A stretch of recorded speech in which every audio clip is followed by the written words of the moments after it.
Rainbow Movers is the official mover of Design Recipes on WPIX TV. Welcome to Design Recipes, everyone. I'm Cathy Hobbs. If real estate, interior design, and exotic travel is what you're looking for, you have come to the right place. Here's what we have on today's show. On this episode of Design Recipes, as we head into fall, a farewell and finale to summer. We begin in Industry City, Brooklyn, and tour the Brooklyn showroom of luxury custom lighting brand Shakuff. From their various styles, their unique design approach, to a look inside their workshop. If you like great design, you will simply love Shakuff. Then, our Brooklyn real estate expert, Donald Brennan of Brennan Real Estate, introduces us to Common, a unique approach to co-housing that is catching on here in New York City and elsewhere. Mortgage expert Ace Watanasuparp with Citizens Bank is back, answering your mortgage questions just in time for the fall selling season. Looking to make a move this fall? We have fabulous tips from our exclusive mover, Rainbow Movers. And it all starts right now. We begin with a focus on design in one of my favorite hotspots right now, a custom lighting showroom in Industry City, Brooklyn. Hi, I'm Cathy. Hi, Cathy. I'm Leah Herzl. Welcome to Shakuff.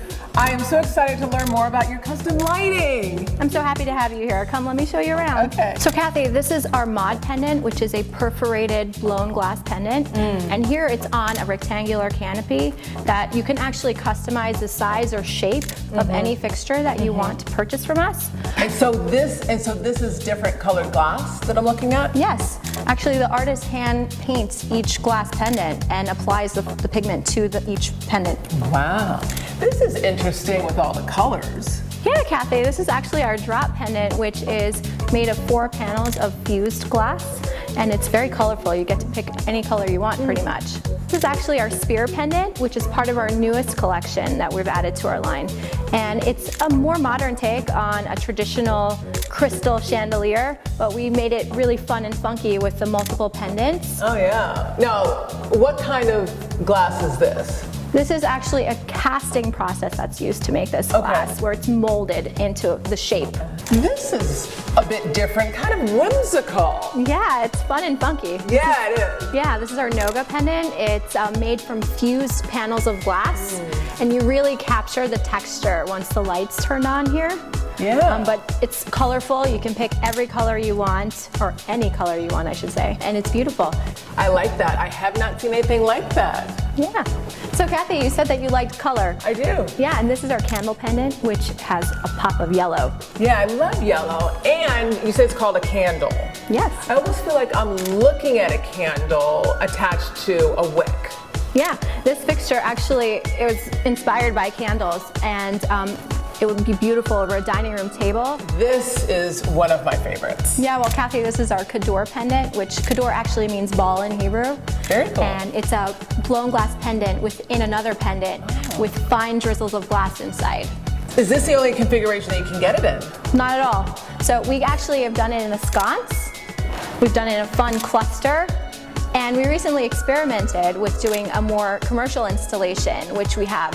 And this feels somehow different than what I've seen so far. Is this blown glass? No, actually, it's our fused glass from our fused glass collection. This is our Tanzania pendant that is made in lots of colors. You can choose from over 28 colors that we have available for this now, or our most popular color, believe it or not, is just plain white. This is our Saturn pendant, and what's different about this one than all the others I've shown you today is this is on a round canopy.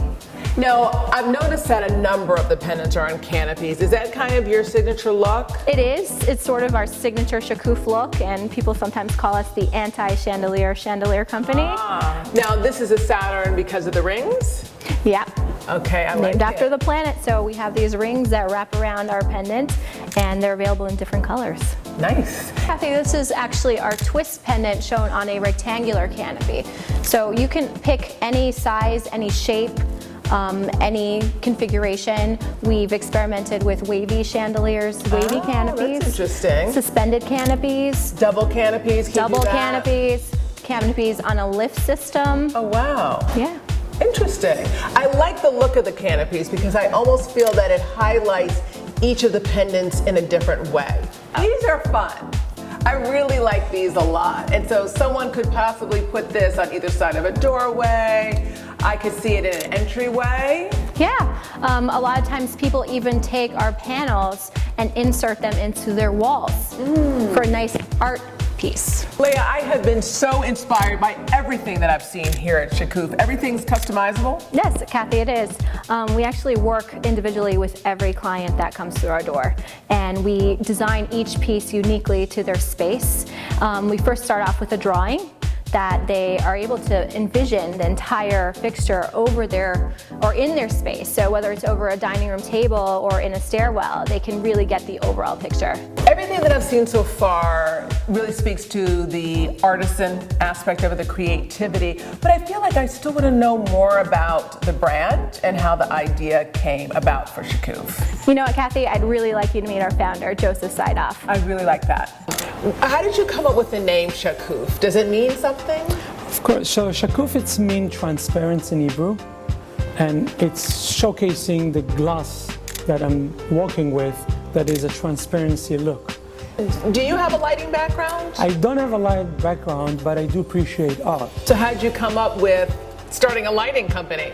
So it's funny that you ask. I was one day sitting and I seen in a small ad in an Israeli newspaper, and seeing some artist by name Simon looking to expand his line to the outside of Israel.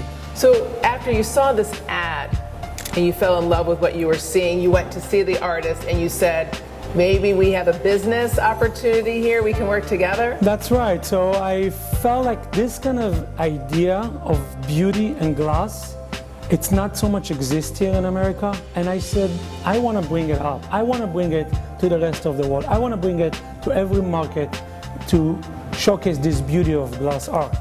I feel that what I've seen is so intricate, and that when you talk about blowing glass, I mean, these are true artisans. Do you feel that you've really perfected this technique? That's right. I was working with artists that make a fused glass, and I described the blown glass technique. And I brought it up, the blown glass, to make it to a beautiful lighting, chandeliers, pendant, to a company.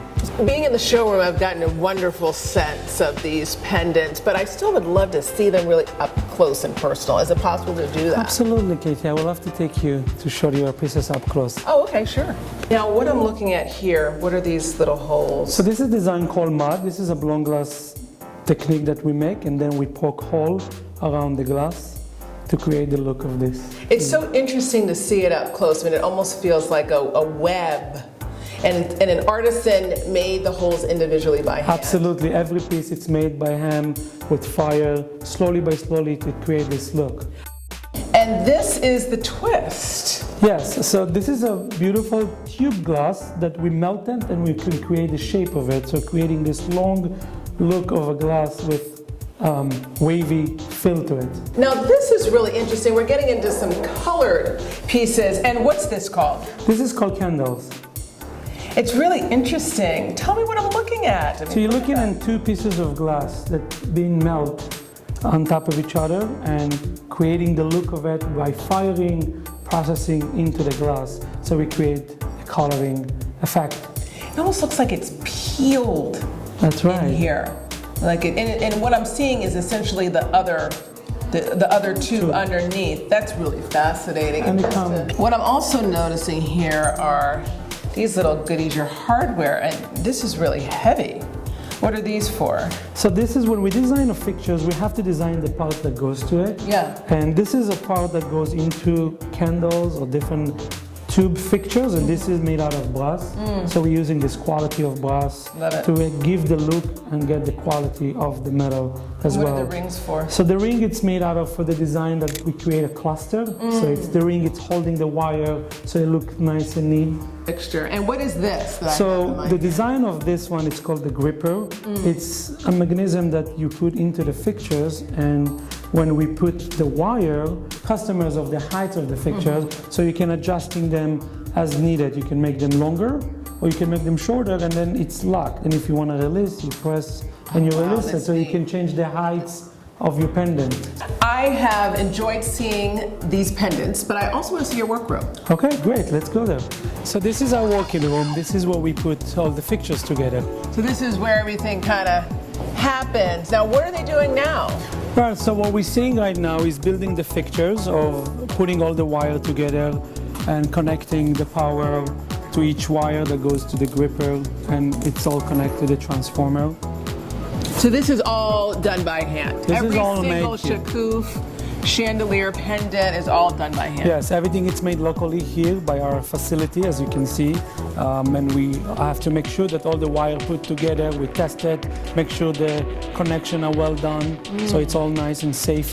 So Erno, you're kind of the head of technical control. So these drawings essentially are coming through your department after a design is done. Correct. So I'm more responsible for the technical details, how to make the fixture, how to make it work, how to make it makeable.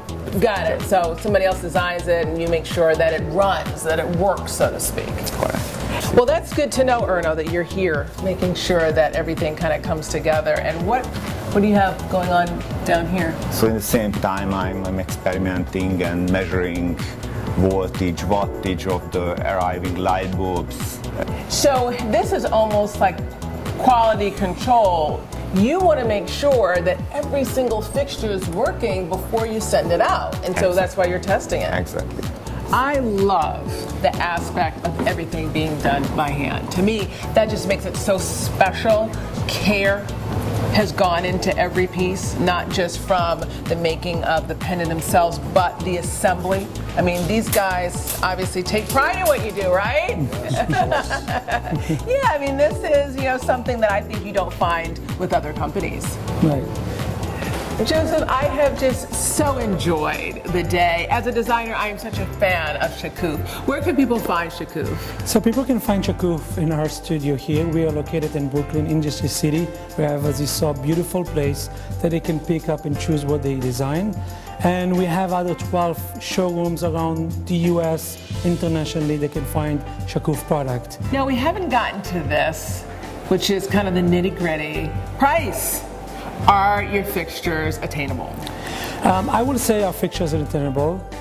We have pendant. They're run from $300 to $500 per each pendant. Okay. We have chandeliers to dining room. I would say they can be from $2,000, $5,000 to $7,000, and a staircase chandeliers can go between $5,000, $10,000. $20,000, $30,000. So you can work with someone's budget. That's right. So the whole idea that we do customize is to listen to people space on what they need, but mainly also to work with the budget. So if they need something to fit within budget, we're going to create something that is going to look beautiful with the budget that they have to spend. So we're going to space dependent more and create bigger look with the budget that they have. I think that's great that at Shakuff you can get this beautiful custom lighting and at an attainable price. That's right. Shakuff, one-of-a-kind lighting that you simply won't find anyplace else. A global leader and the preferred choice for interior designers and architects. When we come back, we stay in Brooklyn, where our Brooklyn real estate expert Donald Brennan introduces us to Common.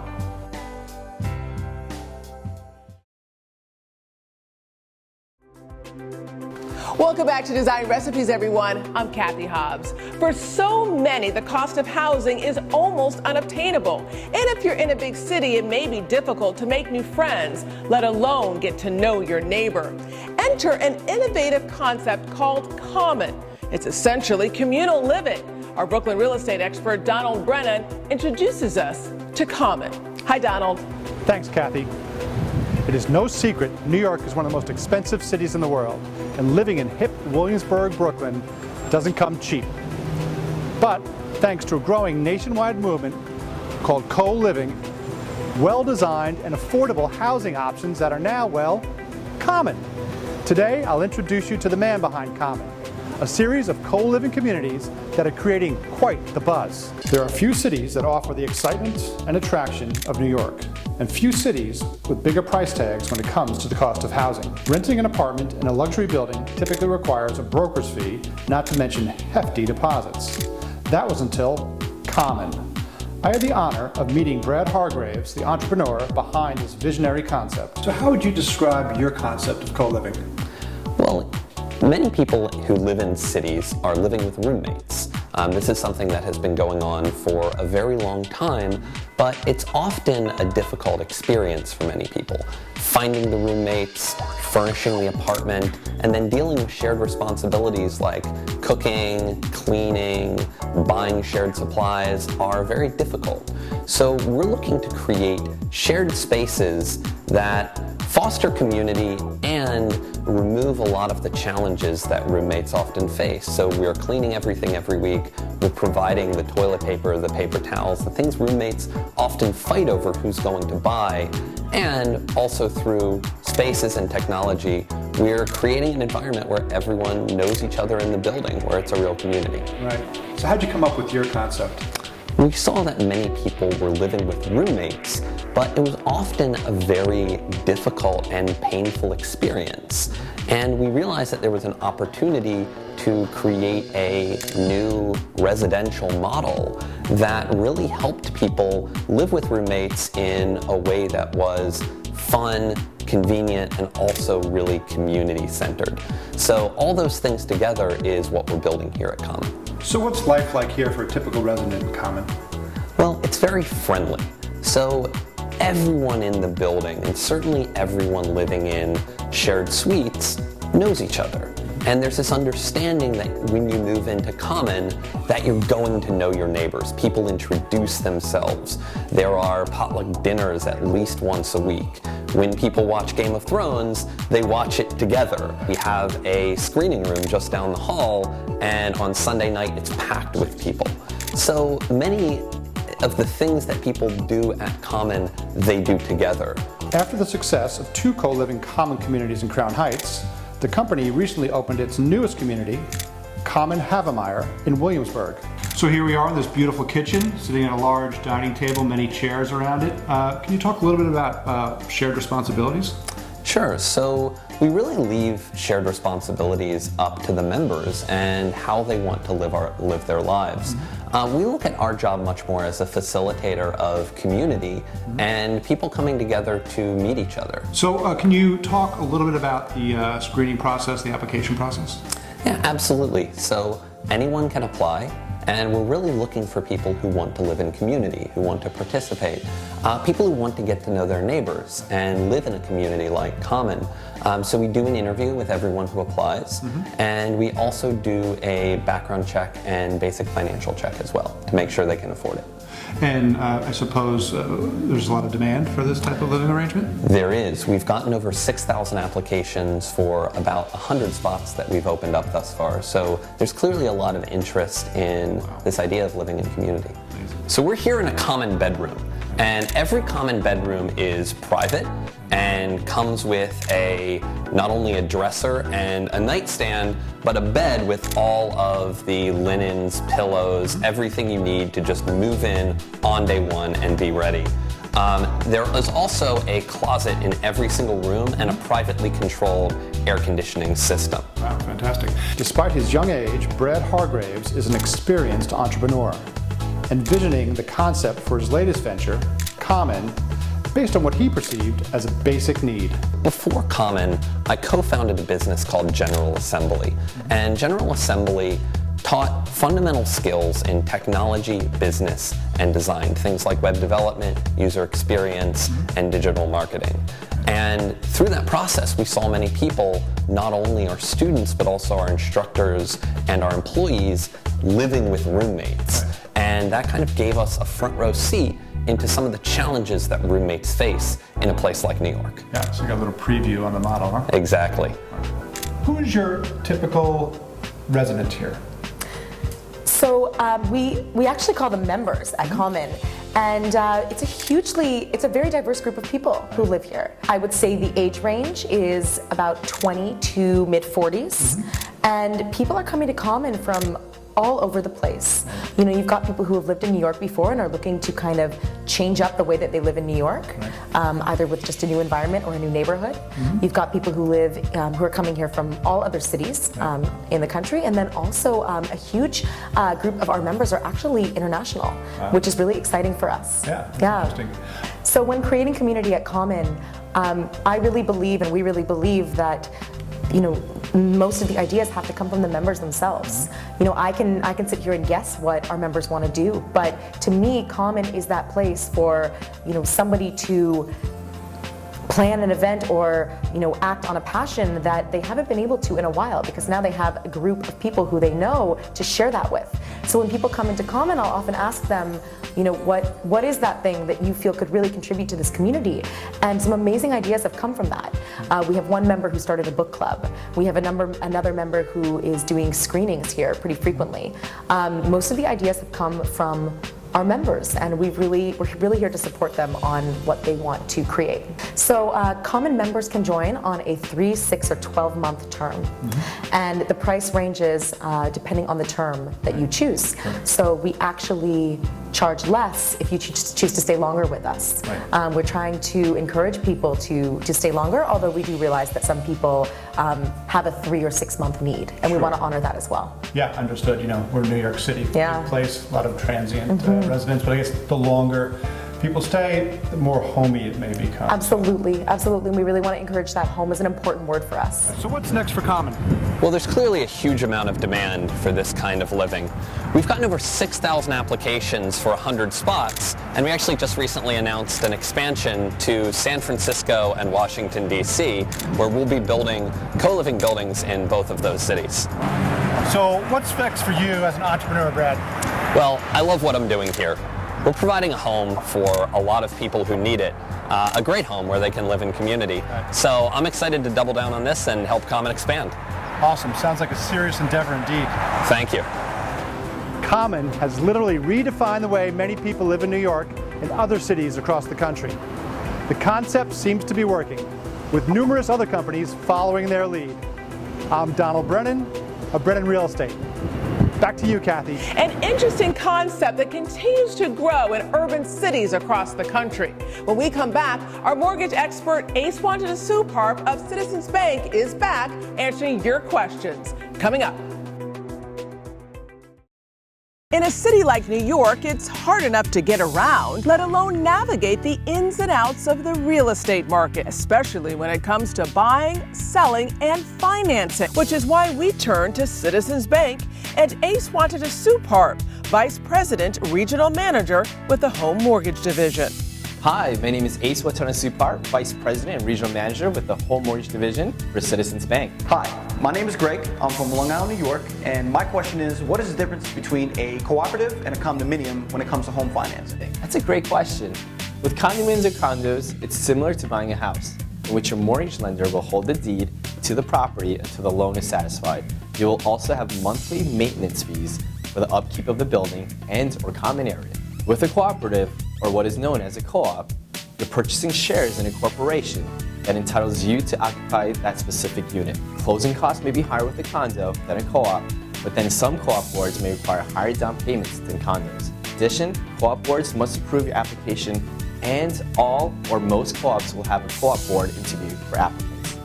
The big difference is condo boards do not require a board interview. As far as additional monthly fees beyond your mortgage payment, keep in mind, both condominiums and cooperatives have monthly homeowners fees for common maintenance and upkeep.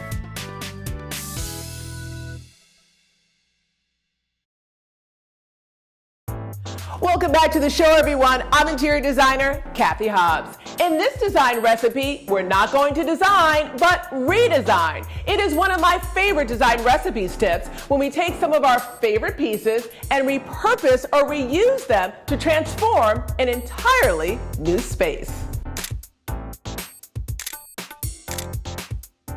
Our design challenge is to take some of these same furniture pieces and accessories and reuse them in a considerably smaller space, a vacant one-bedroom residence. In other words, we're downsizing. So let's get started. So in this residence, we have 2 bedrooms. But remember, we're downsizing. Our redesign is just 1 bedroom, which means that one of our bedroom sets can go and the other has to stay. This is option A.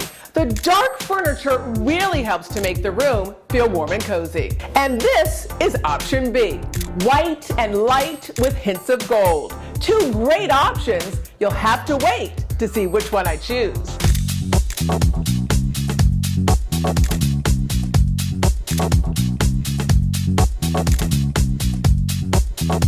One of the great parts about a redesign or repurposing what you have is that you can still get the same exact feeling in a brand new space.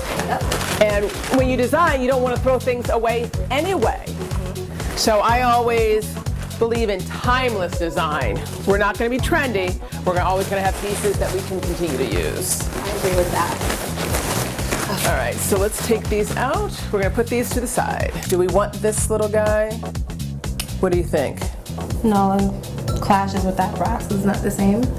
Yeah, I like that it picks up the brass, but this almost feels overly brassy. Is this enough, though, to just have on a dresser? Definitely simple. Yeah, it looks clean. It looks clean. Okay, let's go with that. Art, which is always the icing on the cake. Let's take this guy. It'll look great in our new bedroom. And we're gonna take these. Let's go.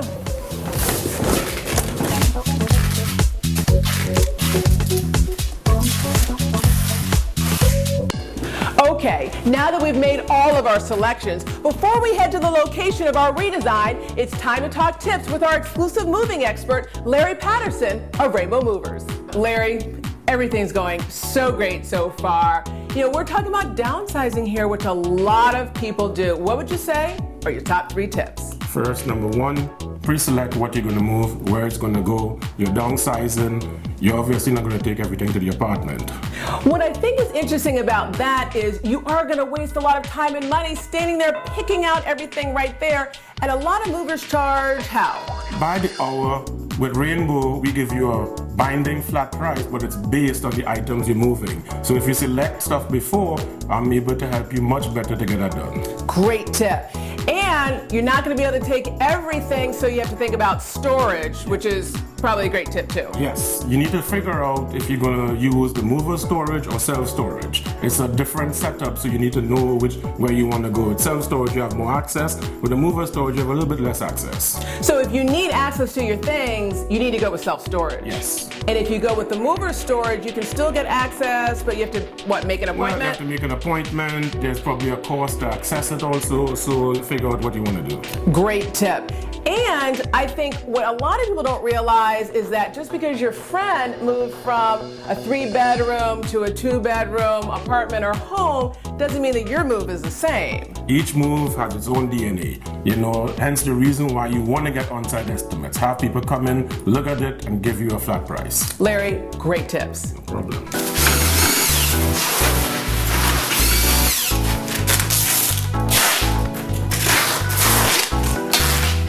Now that our crew from Rainbow Movers is on site, the key to a successful redesign is to select the right furniture and accessories without taking too much or too little.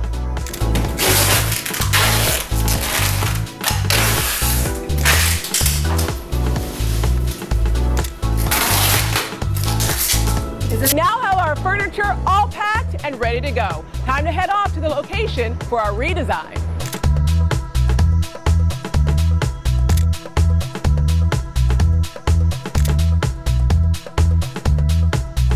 We're about to enter a considerably smaller apartment. Remember, we're downsizing from a 2-bedroom to a 1-bedroom. So let's head inside and take a look. The good news is that we have an entirely blank canvas. Since we're redesigning using furniture and accessory pieces that we've already selected, I feel confident that we can finish this redesign in no time.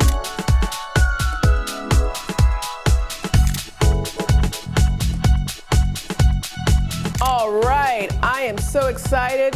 Rainbow Movers to the rescue. Okay, so this is our big rug moment, so to speak. So what we're gonna do is we're just gonna roll it out and put it right there. Okay, no problem. All right.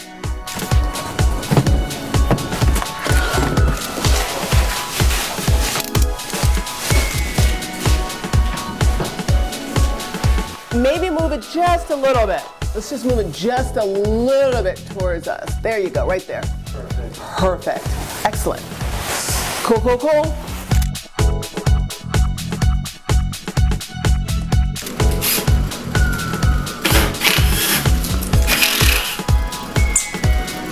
Okay guys, let's figure out our art. In the other apartment, we had 3 of these across, but this is feeling really big. What do you think?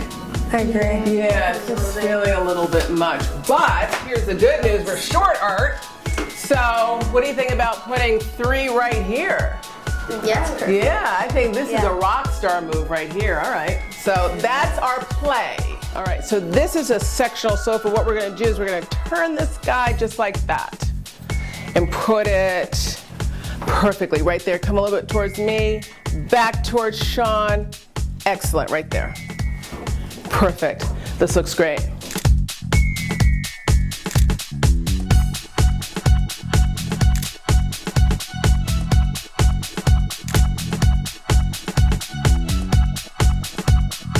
This is gonna look really pretty. One of the reasons why I chose white and the light colors is because when you have small spaces, white colors and light colors help open up the space.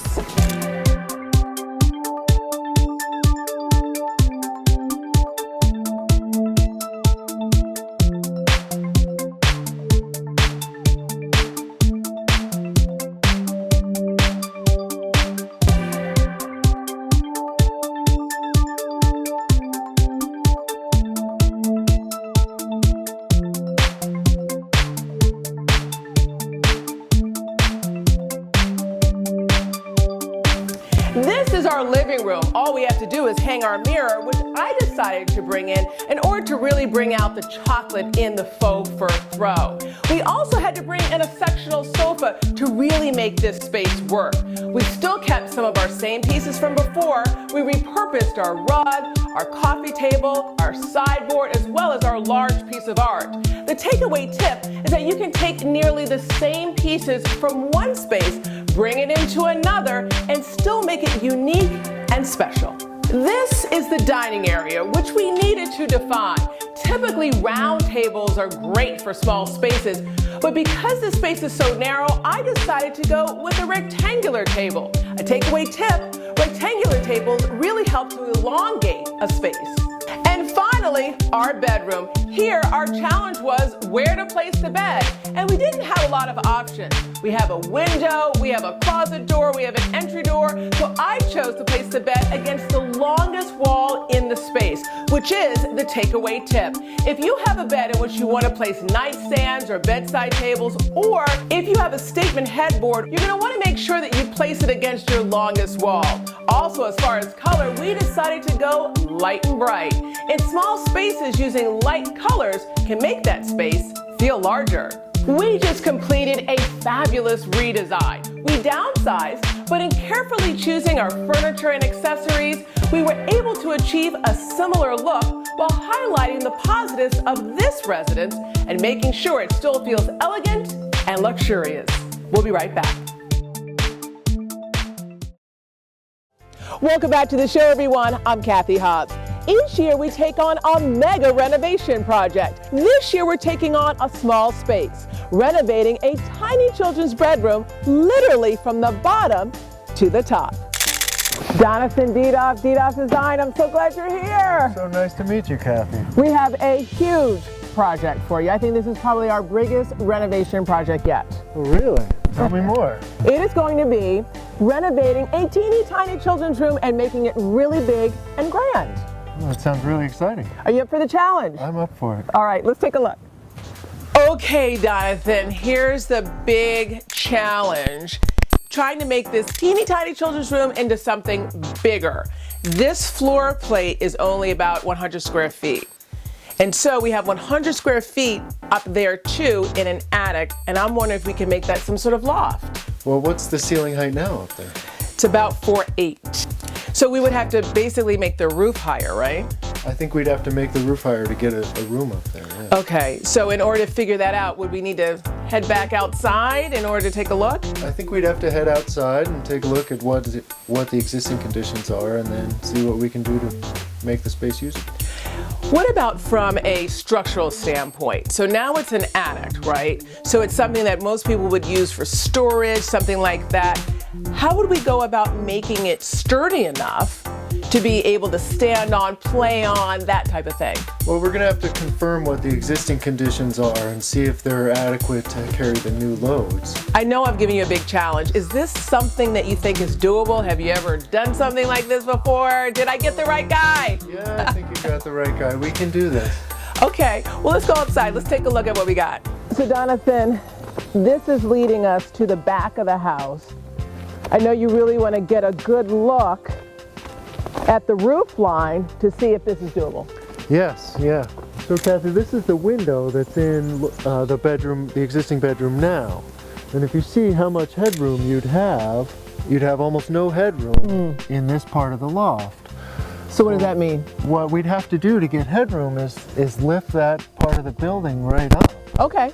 And you've got some interesting building loads with the other roof in the front of the house. What we're going to have to do is actually take most of this roof off right here, build the room on top of that, and then close it in and match it to finish. For this particular homeowner, you're really building a dormer on top of the roof. Yeah, and well, it's almost a separate structure. The existing ridge is going to come out, a new ridge will go in, and the new part of the building will be about 4 feet higher than what the existing ridge is now. Nice, so we're almost putting a separate structure on top in order to get that height for the loft. And it will have kind of the appearance of a separate structure. I'm with you, Jonathan, but I want to take a look in here just to get a real sense from a different vantage point as to how this really is going to look. I think when you talk about lofts, sometimes they feel so closed in and dark. So I think one of the main design elements that we also need to incorporate are some windows into this structure. Right, the windows will help you get a lot of natural light, a lot of natural ventilation. So I think maybe a window facing this direction and one in the front and one in the back. I think that's probably the way to go. Now, we can't just do this, you have to do some drawings, right? Yep, I'm going to have to do some design drawings and probably consult with a structural engineer to make sure that all the design loads are met. So the next time I see you, you need to have some drawings for me, okay? Will do. I'm super excited and a bit relieved that our contractor thinks that our renovation project is doable. When we come back, I get to see some design plans and our project gets started right after this break.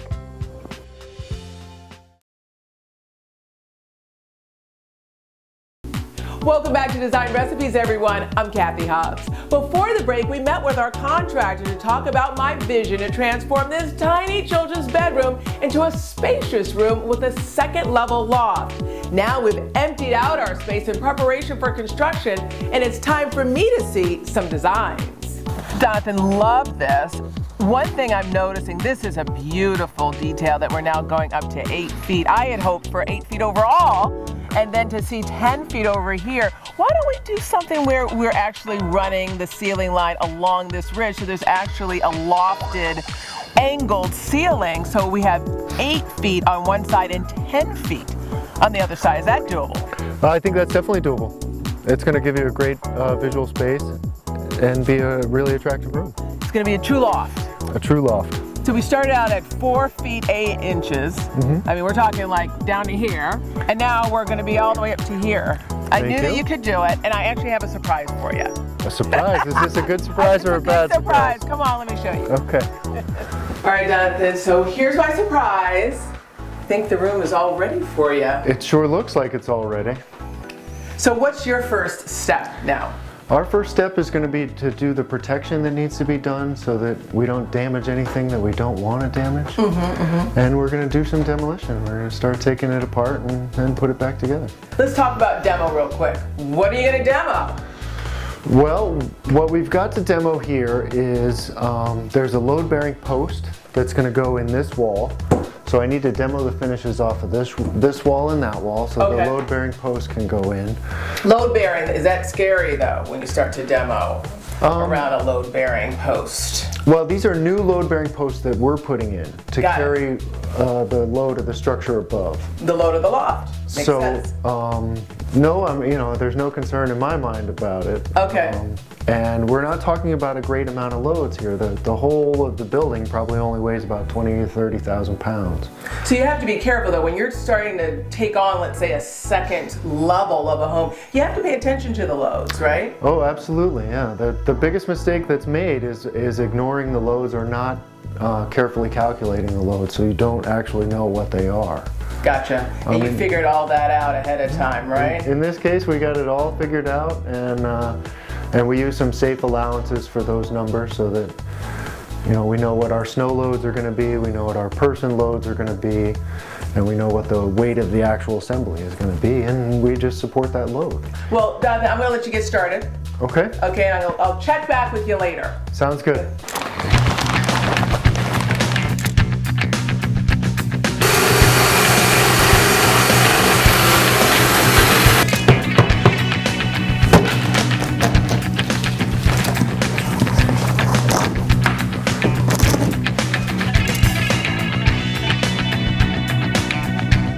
There's a bathroom on the other side of this wall, so we're trying to stop some of the sound transmittance between the two. The rest of the demo we have to do is to remove a little bit of sheetrock here so that we can get our load-bearing post that goes up to the new ridge. And a corresponding point right here where we have another post going and holding up the other side of that new ridge. Other than that, we got the chair rails off, the baseboards are off, and this room is getting ready to get the painter in here and start skim coating and making the plaster and sheetrock look great.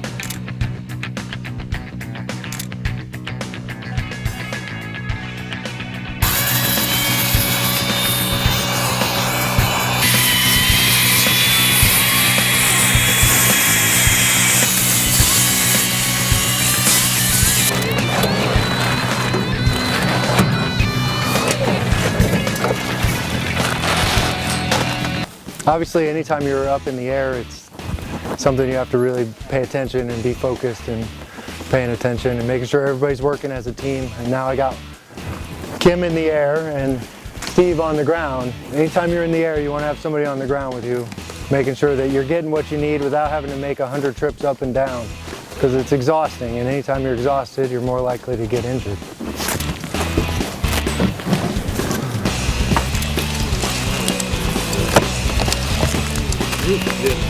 That's a 5-foot long king snake.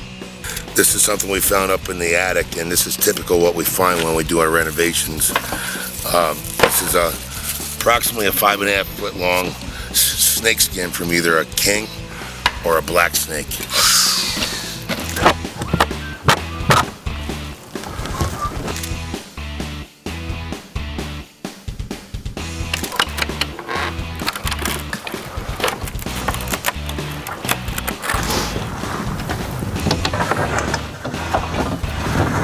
The floor system here is strong enough to hold up the second floor, so we'll be able to use what's existing here to hold up the second floor of the loft.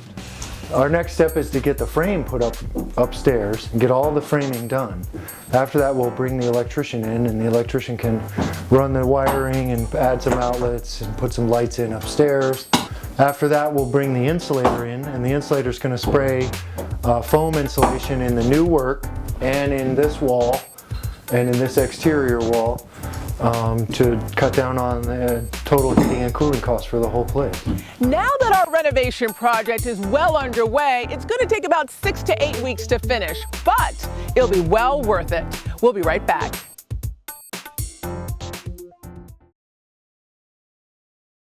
Welcome back to Design Recipes, everyone. I'm Cathy Hobbs. We are in the middle of great progress in our redesign project as we transform a tiny children's bedroom into a spacious room that's double the height, adding an entire nether level and loft. Let's check in with the crew to see how it's going.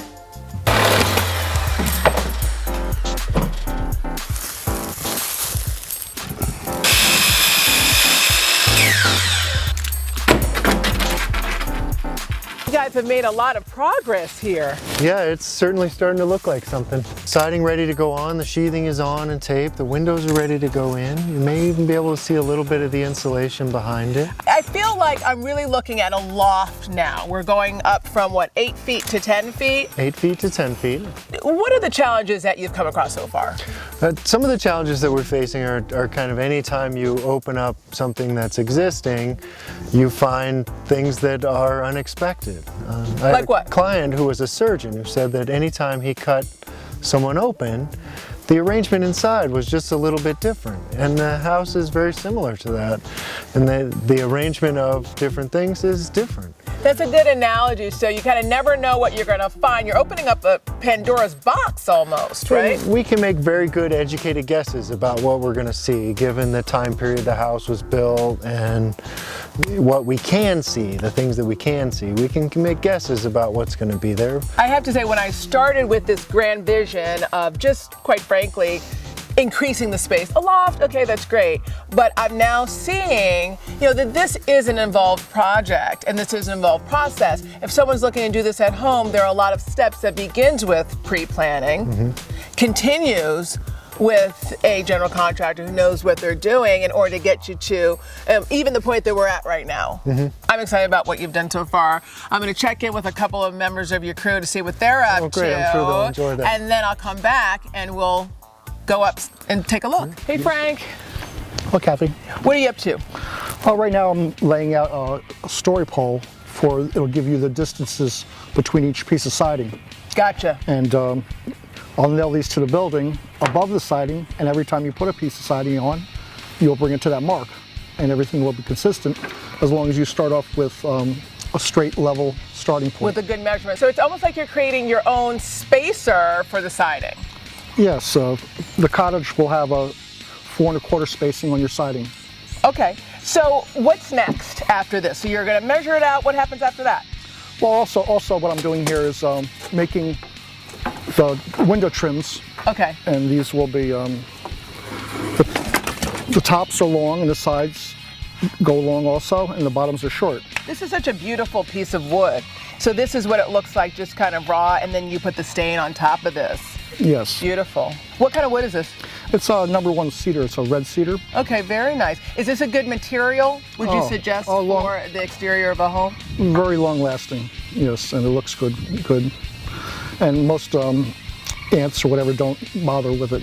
I've always heard that about cedar, that it's very insect resistant.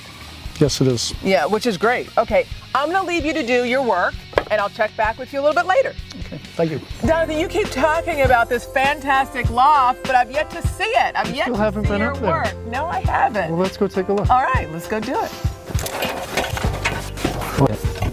Oh, God. Wow, this looks really cool. So this is the cathedral ceiling. Yep. So what I think is successful about what we've done here is that this floor plate is still the same floor plate as the tiny space below, which was about 10 by 10, 100 square feet. But by cathedraling the ceiling, adding that height, going from 8 feet to 10 feet, it feels so much bigger. What I like about this is that the windows are really big and large. A lot of times lofts feel really, really dark, but this doesn't. No, there's a lot of light, a lot of air up here. And not a bad view either. I'm familiar with foam insulation, but for the folks at home, talk a little bit about why this was the choice and some of the benefits. The biggest benefit of this kind of insulation is that there's no air movement through the insulation. With some of the other kinds of insulation, they rely on pockets of air that move around within the wall cavity to block transmittance of heat. And this foam insulation, there's just no transmittance of heat. This is airtight, essentially. It's airtight. When you guys were going through this area, you found some snake skins? There are 17 snake skins. 17 snake skins. And these are all snake skins of at least 3 feet in length. So you're saying the snakes were up here? There were snakes up here. Are there snakes up here now? There are no snakes up here now. Well, I'm very happy that you selected snake-free insulation. I'm super pleased with what I've seen so far, and I'm excited to see what happens next.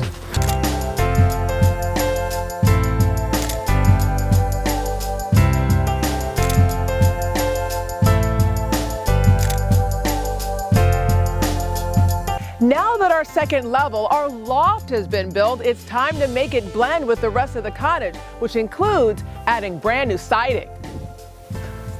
What's the advantage of staining the back? Well, if you don't do both sides, the material will cup. That's very interesting. So this is an important, Very important, yes. very important part to remember when you're doing staining is to actually paint the front and the back. Yeah. Now we're doing the back. How long do we need to wait for this to dry before we do the front? Well, you can actually flip it over because you don't really see the back right away. Okay. So it can be turned upside down and do the front Okay. right away actually. But then basically let it dry with the face sitting upwards, and then it'll be clean and smooth. Gotcha. I think we're done with this one, Frank. Very good. All right. You're hired. Thank you.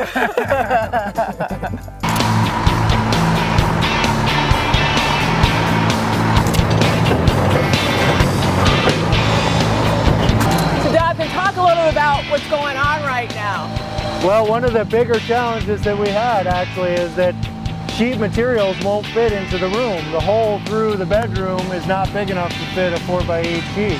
Hence the big crane to try to get all of this drywall into the building. Huh? Brought in a big crane to put the drywall into the building. How precarious of a situation is it here? I mean, it's literally standing in the middle of just two forks, really, two metal forks.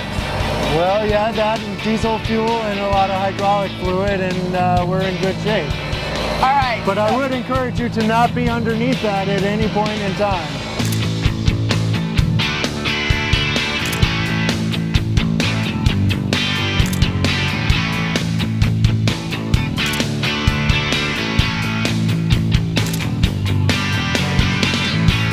With our structure built and our drywall inside, it's time to move on to the next step, protecting our structure against the elements by installing the windows.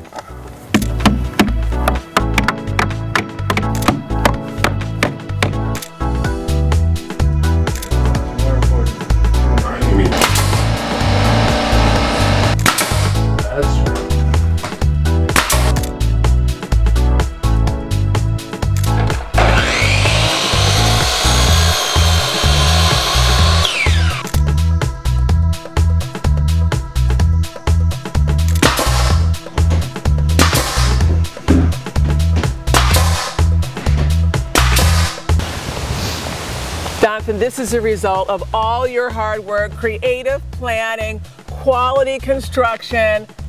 This looks fantastic. Oh, I'm so glad you like it. Were there any challenges along the way? Essentially, we took what was 44 feet, 8 inches, and raised it to 8 feet. 8 feet and 9 feet. 8 feet and 9 feet. 8 feet and 9 feet. Have you ever done this type of project before? This is not exactly like what we've done, but it's similar. We've done some similar stuff to this, but this is definitely a unique project. So we started in winter, then we went into the warmer months. How long did this take? I think we've been at this about 6 to 8 weeks. 6 to 8, that's not bad. No, it's a pretty good timetable for a project of this scope. Considering that we did the outside and the inside, which I can't wait to see, so let's go take a look. Let's do it. Wow. Jonathan, you have outdone yourself. This looks amazing. I think the room actually looks bigger. It does. There's something about the dark color makes it look just a little bit bigger.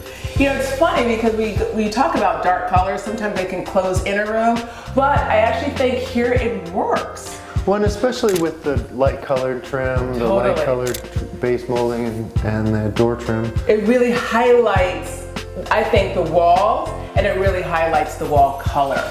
Yeah, I think it looks great. Let's talk about this little piece of goodness over here.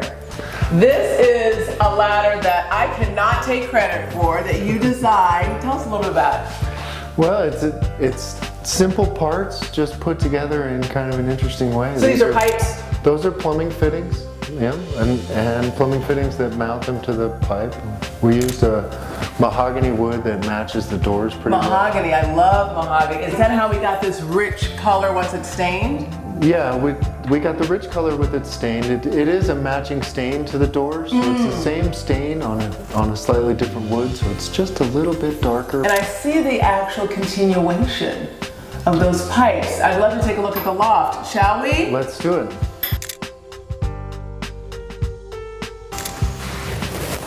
Oh, wow. This feels like a loft. What a great space. What a great space. What a great space. And a great usable space, which was the goal. Which was the goal. And I love high ceilings. And I think high ceilings really help to highlight and accentuate and make bigger small spaces. At the end of the day, this is still 10 by 10. That we're losing a little bit with this opening, but it feels usable, it feels voluminous, it feels like a usable space. Great job, and Jonathan. A beautiful color and simple details, and everything works well. Did you think it would work out as well as it did? I had doubts at certain points, but this seems to have come together really well. It really did. Thank you so much for your help. We really appreciate it. We know that the family will appreciate it, and we'll see you on the next project, perhaps. Sounds good.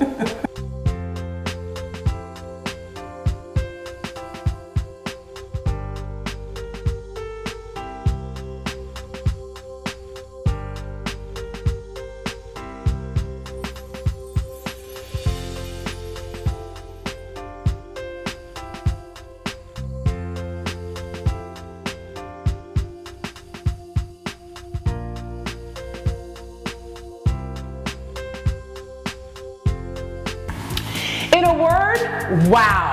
We took a space that was just 100 square feet and doubled it by adding a loft and more usable space. It looks absolutely amazing. Bright, sunny, and industrial chic. Before we go, in our design recipe, making the most of a space with light, with the help of shades of light.